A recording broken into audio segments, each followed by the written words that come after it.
Assalamu alaikum достор. Менин атым Мадияров Жаныбек, же жон гана Жаник деп койсоңор болот. Мындан 12 жыл мурун мен Американы көздөй өз кыялымды орундатуу үчүн барып, ал жерден окуу менен ишти тең алып кетип, буюрса максатыма жеттим. Бүгүнкү күнү Америкада кичинекей бизнесим бар. Бирок менин кыялым бул гана нерсе менен чектелген эмес. Менин негизги максатым Кыргызстанга кайтып келип, өз салымды мамлекеттин өнүгүүсүнө кошуу. Мамлекет деген эмне? Албетте, мамлекет деген бул биз. Биринчи орунда мамлекеттин жарандары. Мен чөт өлкөдө жүрүп, алардын аң сезимин биздикине аябай салыштырам. Алардын мамлекети өнүгүп жатканына дагы элдин ой жүгүртүүсү чоң орун элейт деп ойлойм. Ошондуктан мен өз каналымда дал ушундай элдердин аң сезимин өзгөртө турган видеолорду жүктөйүн деп чечтим. Албетте, ар бир адамда өз муктаждыгы болот. Ал муктаждык ар кандай түрдө болушу мүмкүн. Эң эле көп кездешчү бул акча. Бүгүнкү видеодо биз адамдарга 1000 сомдон беребиз. Ал акчаны алып өз муктажына коротобу же биз айткан шарттарга макул болуп, мамлекетке жардам бергенге даярбы? Көрөлү.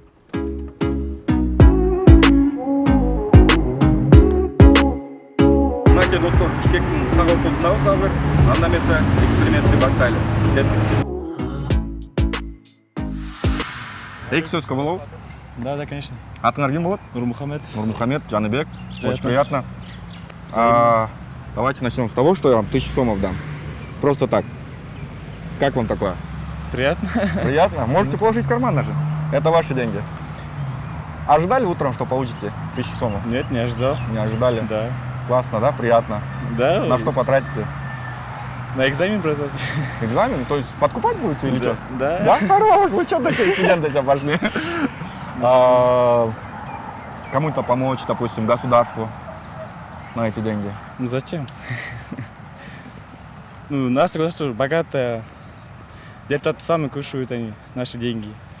Бул акчаны берсек деле жеп салат деп Да, атасыңар, по-любому. Без вариантов жизнь. Бизде мындай госдолг бар да, билесиңер. Да, обязанность есть. Аны кантип мындай өзүңөрдүн көз карашыңар кантип жапсак болот, эмне кылсак болот, ошол жөнүндө бир-эки сөз. Ну, не знаю уже, не могу сказать. Бир-эки сөз мындай өзүңөрдүн оюңар болот да, кантип, допустим, силерде карыз бар, ошо карызды жапкандай эле мамлекет өзүнүн карызын кантип жапса болот дегендей ойлоп. Кумтурдогу алтындарды эле сатыш керек, бериш керек коюмчу азыр. Как раз кумтур азыр бизге өтүп полный поголовный. Мындай жөнөкөй жарандар биз жардам бере алабызбы мамлекетке ошондон эметкени? Бере алабыз, бирок аздан надарчы. Ну, можно каждый по 500 сом берсе эле чыгат карыздар, чечме алат.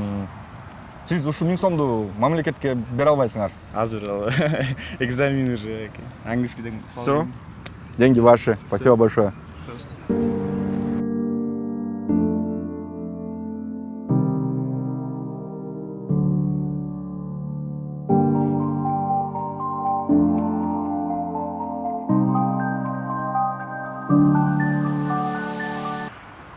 Наряли? Неге? Жол эле общение. Мына 1000 сом сага. Аз общение кылабыз. Атың ким? Санжар. Санжар, менин атым Жаныбек. Эртең менен ушу 1000 сомду алам деп ойлодуңбу да? Жок. Ойлогон эмессиң, э? Это эмес да азыр. Ну, эртең мененби, кечеби, вообще мындай 1000 сом алып калам деп ойлогон эмессиң. Каяка баратасың? Мен подписчиктериме окууга. Мисал катары. Мисалы, сессия азыр. Тамак, самак, ручка, ксерокопия. Эжелерге подкуп бересиң 1000 сом. Койчу. Башка не аласыз. Хорошо. Кайрымдуулукка кандай карайсың? Бирөөгө бересиңби? Бере аласыз. Да? Аз 1000 сомду бирөөгө бере аласың. Да? Мамлекеткечи? Мамлекет мисалы, мамлекетке албайм. Мамлекетке бере албайсың. Мамлекет биз көрбөгөн ага бергенге ага. Эгер мындай кылсакчы, аз мамлекетте госдолг чоң да билесиң. Эгер ал дагы 1000 сомду берсең, мен дагы 1000 сом үстүнө кошуп туруп 2000 сом болуп туруп мамлекетке беребиз. Кандай деп ойлойсуң? Мен ага берем. То есть берип саласың? Кайрымдуу болсо бересиң. Жок, кайрымдуулук эмес эми, бул деген мындай мамлекетке жардам деген сыяктуу. Бере аласыз мамлекетке жардам болсо. Мамлекетте элүүс бар да, элгирет да. Жардам бере аласыз. Эгер мен үстүнө 1000 сом кошсом, 2000 сом болуп туруп мамлекетке берип коебуз, э? Анда ошондой кылалы. 1000 сом. Жөн эле. Жөн эле. сүйлөшөбүз да только. Общение кылабыз. 1000 сом эртең менен ойлогонсуңар да 1000 сом алам деп, туурабы? Ошо 1000 сом азыр алып калдыңар. Каяка коротоюн деген оюңар бар. Билбейм, Шотуңарга салып койсоңар болот. Всё, это ваше. Жөн кандай нерсе болсо ошого коротосуз да, мисалы. Ошо Сходу мен немелериме, подписчиктериме мындай кызыктуу болуп атат да, эмне кылып, каяка коротот, кишилерге 1000 сом жөнөтүп калганда депчи. Мен могу жолдон кетип баратып кандай болот ушундай да. Мисалы сразу ойлонбойсуң, акчаны бул жака коротом мен депчи. Ал жолдон кетип баратып кандай болуп калса, мисалы бирдемке керек болуп калышы мүмкүн. Ошого коротом да. Мисал катары тамак жейсиңерби, футболка аласыңарбы, Мисал гүл алып бересиңерби? Мисал катары мен азыр курсагым ток, бирок курсагым ачык болсо мен барып тамак жемекмин, мисалы катары. Футболкам жок болсо футболка алмакмын. Мындай кетип барат кандай нерсеге муктаж болсом, ошону алмакмын да. Сразу барып мен мындай ойлонуп туруп, муну алышым керек, тигини алышым керек деп айтпайм да. Калаган мындай сходу кандай болуп калса, ошондой коротом. Все. Да, бир предложение да, мындай. Сиз ушу 1000 сомду мындай күткөн деле эмессиңер. Ооба. Жөнүнө түшүп калды силерге. Ушул 1000 сомду кайра бирөөгө бере аласыңар, кайрымдыкка? Ооба. Кимге, например? Любой кишиге керек болсо азыр берип коелам да. Берип кое аласыңар. Ооба. Сизге Ке азыр могу кишилерди кармайбыз, бирөөгө бере аласың? Кишилерге кармап берип коелам. Бере аласың. Смело. Жок, тамаша. Бул сеники, чистентойуңа салырмын. Любой кишиге берип коелам мен. Мамлекеттеске бере аласың? Мамлекеттикке деле бере алам. Мамлекетке бере аласың. Анткени бул Кыргызстандын жаштардын колунда да. Туура. Биз өзүбүз өнүктүрбөсөк бизге башка киши келип өнүктүрбөйт да. Башында деген мисалы мындай бийликке деле неме болуп жүрдүк го, мындай кайрымдуу карап, мисалы карган кишилер келип калды тиңдей мындай деп. Жаштар келди деген менен мындай жаштар неме болот да. Опыт аз болот да. Жаш өтүп калгандар, көп нерсени көрүп калгандар, опыту күчтүү болот, бирок деген мындай жеген жагынан айта албайм да. Ар кандай болуп калат, көрүнгүчү, мисалы. Негизи кичинекей кезинен баланын кичинекей кезинен, мисалы балаң болсо кичинекей кезинен баштап жакшы тарбия берип, өкмөт үчүн, эл үчүн иштегенде кылса, мисалы Японияны деле алсак болот, мисалычы. Мисалы алсак, Япония деген элдери ал жакта эчтеке, мисалы ген чыкпайт, нефть чыкпайт, эч кылып жөн эле өнүгүп кеткен. Элдер адамдын сапаты менен өнүккөн да, адам мээси менен өнүккөн. Аякта өкмөт үчүн иштейт экен да. Даже адам кишилер деген жумушунан өлүп калат экен. Бул өкмөт иштеп өлүп калып берет экен, жумушунан уктай беришет экен. Өкмөт үчүн иштеп чарчап атат дейт экен да. Бизде андай эмес да, бизде эптеп эле бир жумушка илиниш керек, жеш керек, акча ошондой болуп калат да. Буюрса биз дагы ушинтип буюрса биз өнүгөбүз. Хорошо. Биз болсо чын айтканда эксперимент болчу бул. Элдерге 1000 сом берип, кайра алар ошол 1000 сомду мамлекетке береби же бербейби дегенчи. Кээ бирөө бербей кетип калып атат, сиз берем деп атасыз. Ушуну кандай болуп калат, азыр кандай кылалы? Эгер сиз берем десеңиз, мен мунун үстүнө дагы 1000 сом кошуп туруп, мамлекетке 2000 сом кылып туруп берем. Кандай деп ойлойсуңар? Мамлекетке 2000 сом канча берсеңиз, мен ошонун баарын бере берем мамлекетке. Жок, биз өзүбүз беребиз да, соцфондко барып туруп, жанагындай счет бар да, госдолг дегенчи, ошого. Мына макул менсиз. Макулсуң? Макул. Атың ким? Аман. Аман, Жаныбек. Экөөбүз дос бололу мындан кийин. Красавчик. Ага.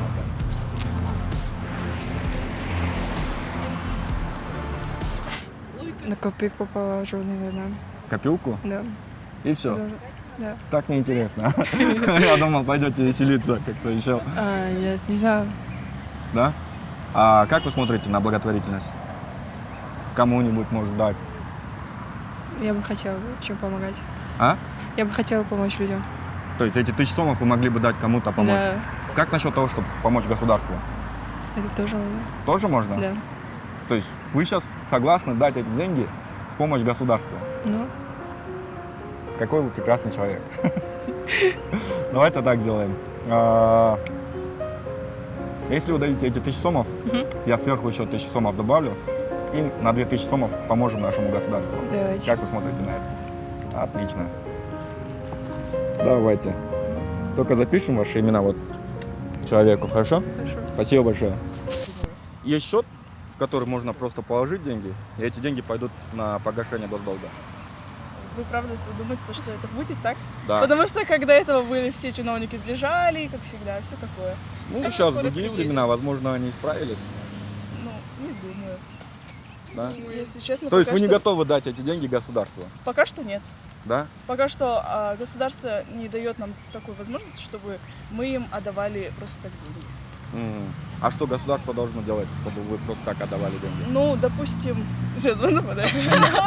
Слишком близко, ладно. Так, ну, допустим, что? Там парк нормально сделать хотя бы, там, не знаю. Да. э, Или вот даже ситуация с маршрутниками, это Да. ужас. Потому что они могли бы предоставить на такси транспорт. поедем. Вот, да, эти такси деньги поедем. на такси потратить. Второе предложение. Вам уже нравится, да? Ну, конечно. Еще по 1000 я сверху добавлю, если вы заплатите эти деньги в счет государства. 2000. Да. В смысле, еще То есть раз? ваши 1000 и сверху мои 1000 еще. Ваши 1000 и сверху мои 1000. Получается, Это 4000 мы А поможем тогда- государству. Что? На 4000 поможем государству. Смотрите, то есть мы Ухрицу мы отдали деньги. А Да. смысл? А смысл А вам... потом да. будет отчет, мы как когда отдадим соцфонд. А, и вы так типа далее. из государства, да, пришли? Нет, какой Нет, а смысл был вам давать нам Да. эти деньги, чтобы Просто мы сейчас хотели удали- посмотреть, насколько люди готовы отдать деньги, которые они не ожидали получить. То есть эти деньги вы утром не ожидали, тут бац, упало, и вы, может быть, захотите помочь государству за эти деньги. Типа для развития государства. Да. Ну, мы не знаем, надо подумать. Надо подумать. Целых 4000 вклад сделайте своему государству. Потом и парки будут, и маршрутки нормально будут. Пускай сначала типа парки сделать, потом уже будем отдавать. Типа, у нас Да, нету доверия. типа, когда будем обратную связь видеть. Да. Только так, да? Доверия нету, зачем давать? Это ваше право. Я тем более уже дал вам деньги. Спасибо большое. Спасибо. Спасибо. Это правда, серьезно? Это серьезно. Ой, до свидания. До свидания.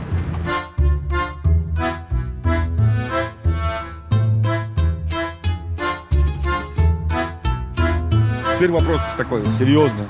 1000 сомов вы же не ожидали, что упадет сегодня? Да. А вы могли бы эти 1000 сомов как-то помощь государству отдать? Слушай, ну, государство у нас, в принципе, бедствует же или не бедствует? Ну, у нас как бы госдолг сейчас миллиардный. Миллиардный. Это надо у депутатов спросить, наверное. До них еще доберемся, надо как бы это поэтапно начинать с вас. Ну, как бы деньги все равно самому нужны больше. Да? Да, И вы не готовы отдать? нет, Нет? нет. Что если вот так сделаем? Вы мне эти 1000 сомов даете, я сверху еще 1000 сомов добавляю. В чем прикол? Не, прикол в том, что я хочу посмотреть, насколько наши граждане готовы помочь своей стране. То есть просто так помочь, понимаете? То есть вот ваши 1000 просто сомов, хочу вот мои 1000 сомов, Понять, мы поможем аж целых на 2000 сомов. Никакого подвоха нет. Можно своевременный вопрос? Мгм. Вот у вас большая сумма. Ага. Если сразу вы отдадите государству эту сумму, которая у вас есть, Так люди же не поймут, почему просто так отдавать. Надо, чтобы люди вот я понимали. и хочу понять, в чем подвох. Подвоха никакого Да. нету. Вообще абсолютно никакого. То есть просто мы хотим увидеть, насколько люди готовы помочь своей стране не только словами, но и какими-то действиями. Может быть, еще деньгами. Насколько государство, как объяснить-то? Я просто не могу понять, в чем подвох. Никакого подвоха нет. Я вот вам еще раз говорю, никакого подвоха. Просто мы хотим увидеть, насколько вы готовы. Видите, вы помогаете государству на 1000 сомов, я сверху еще 1000 сомов добавляю Ну, и хорошо. отдаю. Я отчет этот буду в интернете выкладывать. 50 на 50 я готов. 1000 сомов вы отдаете государству, и 1000 сомов вы Нет, так забираете. в этом-то и смысл, что я 1000 сомов просто так не дам. Если люди дадут, то я сверху добавлю, в вдвое и этом дам. смысле. Ну хорошо, давайте, ладно, я согласен. Возвращаетесь, Да. что ли? Да ладно, вы же покушать хотели. Ну, раз вы просто так не отдаете, тогда... Не-не-не, я могу просто отдать, Да? вы можете забрать 1000 Ну, сомов и уйти. хорошо. Вот я говорю, в чем подвох? Я Никакого подвоха нету. Это показывает, насколько наши граждане участвуют в поддержке своей страны, своего государства. Ну, вопрос завуалированный, я смотрю. Ну как завуалированы? Вот деньги, вот государство, отдаем и все. Можете забрать? Да. Я лучше заберу. если- Точно? Точно. А как вы тогда поможете? Ну, если у меня их не было, по сути дела. Мгм. Вы же мне просто... Деньги с неба там не падают, в принципе. Вы же не просто так их даете, правильно? Ну, конечно, мы Да. хотим увидеть, насколько люди готовы к изменениям. И насколько они сами хотят сделать вклад. Но если вы хотите, можете забрать, без проблем. Я лучше заберу. Да? Красава. Как вас еще раз? Денис. Денис Жаныбек. Очень приятно.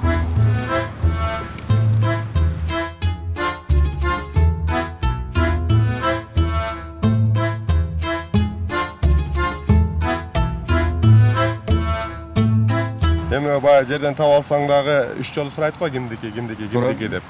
Анан бунун эми бу Алладан түшүп атат да. Алланын жолунда бирөөгө садака берип койсо болот.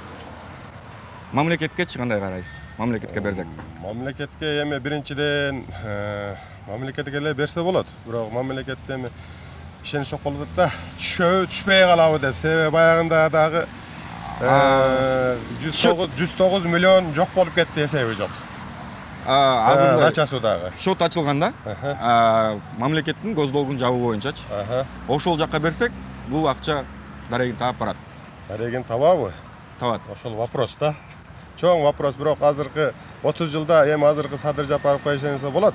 Ага чейинкилер адамдын баягы надеждасын бузуп койду да. Баргандай жок болупчу. Канчасы жардам беришти да. Эми азыркы заманда жакшы ой тилек менен күтүп турайлы. Даярсызбы азыр 1000 сом мамлекетке берген? Даярмынбы? Даярсызбы? Жок, бүгүн даяр эмесмин. Бере албайсыз. Бүгүн дагы кичине вероятностун баягы ишеничим жок болуп атат. Мындай кылсакчы. Менде биякта дагы акча бар да. Алда 1000 сомду берсеңиз, үстүнө дагы 1000 сом кошуп туруп мен мамлекетке берип коем. Ошол госко. Болобу ошондой? Болот. Точно. Точно. Бирок сиздики мен кайра алам. Жок. Үстүнө бирок мен 2000 сом кылып туруп берем. Макул. Макул. Чоң рахмат. Атыңыз ким? Замир Жаныбек. Еще раз приятно. Приятно, что есть такие граждане. Давайте. Они ваши. Я вообще никакого отношения к ним уже не имею. Можете забрать смело, если хотите. Да, ладно, я тут. Нет, а второй вопрос заключается в том, что вы могли бы эти деньги дать в помощь государству? Да, конечно. Да? Да. Так легко и просто. Да. А свои 1000 сомов могли бы добавить? Да. Свои, Если то есть да. помимо этого? Да. Если, конечно, было бы рядом. У меня рядом сейчас 1000 нет. Просто. Сколько готовы дать государство? Ну, сколько у меня есть, сколько я могу. Реально? Да. Почему тогда не развиваемся, а? Если такие у нас граждане. Ладно, шучу. Давайте вам оставим эти деньги все равно. А мы сами уже как-нибудь поможем государству. Как вам такое? Да? Да. Точно? Точно? Вы не шутите? Нет? Абсолютно. Спасибо. Мынакей достор, биздин да эксперимент аягына жетти. Өзүңөр көрүп болгондой, көп эле биздин жарандар мамлекетине жардам бергенде дапдаяр экен. Бул мени абдан кубандырды. Мамлекетибиз өнүгүш үчүн ар бир жаран өз салымын кош керек. Албетте, шартына жараша. Чоңбу, кичинеби, ар кандай жардам кыла берсек, биздин мамлекет жетишкен мамлекеттердин катарына кирет деп ойлойм. Мамлекетти өнүктүрүү үчүн аянтка чыгып, революция кыла бергендин кажети жок. Өзгөртүүнү өзүбүздөн баштап, аң сезимде революция кылалы. Сатпа тилиңди, сакпа элиңди, сакта жериңди, сатпа кыргыз. Бейиштеринде биздин мекен, бабадан калган делегиң, жеңиш күбөлүгүндөй тилейм эртең, желбиреп кыргыз элегиң. Сакта кайраларыңды, сакта тоолоруңду, сакта кыздарыңды, сакта. Маке достор, жаңы эле бар банкка берип келдик. 4 адам берген, эсиңерде болсо 4 адамдыкын 1000 сомдон алып, үстүнө дагы 1000 сомдон өзүбүздөн кошуп, 8000 сом болуп, чогуу 8000 сомду төлөп койдук. Эгер силер өзүңөр да ошондой мамлекетке жардам берем деген бир ойлоруңар болсо, счетта ылдый жана жазып коебуз, бул счетто барып төлөп мамлекетиме жардам бере берсеңер болот. Чоң рахмат.